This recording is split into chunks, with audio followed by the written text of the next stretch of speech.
You're a student of politics. Tell us your view of the branding aspects of the current election situation.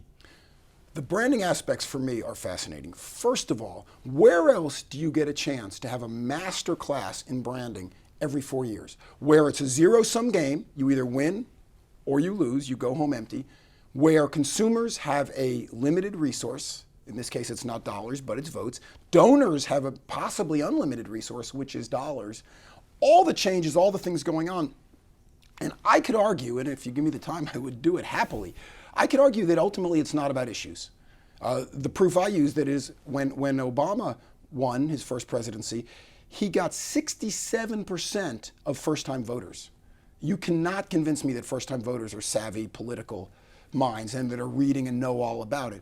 But I believe the 3 words he used, "Yes, we can," was probably the 3rd best ad line ever written. Yes is positive, we is inclusive, and can is aspirational. And people stepped up to the plate. And not taking sides here, there, or in the current election, I think what you're watching is an absolute battle of branding sophistication and branding messaging. So on the one hand, you have one candidate who has created a whole new ballgame for how this is done, right? But everything he's done, Donald Trump, of course, everything he's done is all about them. He knows who his audience is. He knows what they respond to, whether you like it or dislike it, irrelevant to this conversation. He is a master at getting the people he needs to pay attention. The big questions, as we talked about earlier, that I don't know the answer to, and I haven't seen this written, is A, if the group he's going after, who traditionally are not high incident voters, will they actually have the propensity to go vote, number one? And number two, are there actually enough of them? Because he's not making significant inroads into other audiences, which most politicians do, right? They start with their base and then they move center. When he moves center, he falls from who he is, who his authentic truth is, and what people are responding to.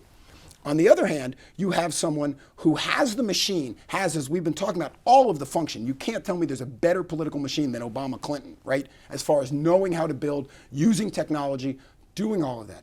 The big mistake I think she made is she created a message that was in response to his message.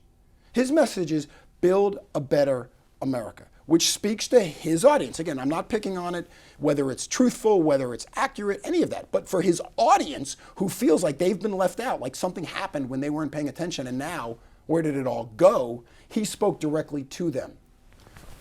Her message, Stronger Together, I don't think there were too many of us who were out here, yeah, we don't like this partisanship, but if we didn't like it, it wouldn't exist. So clearly, we kind of like it, right? But it's a response to that. It's, well, he's trying to break us apart, so we're going to stick together. And we know that leaders never look backwards. They never look behind them. Coke never talks about Pepsi. It's just not done. And so instead of building her own authentic truth, which is considerable, considering her experience, right? Secretary of State, Senator, and she lived in the White House for 8 years, for God's sakes. So you got to say, okay, authentic truth. This job, she really wants it. And in her mind, will make life better for her constituency. You don't hear about that. I think it's a huge mistake. What I would love more than anything is to be hired by the campaign, because I think they're really squandering an incredible opportunity. And I think there's so many things that campaign could be saying in their branding that's not happening because they got rattled and they're playing someone else's game. And you can't do that.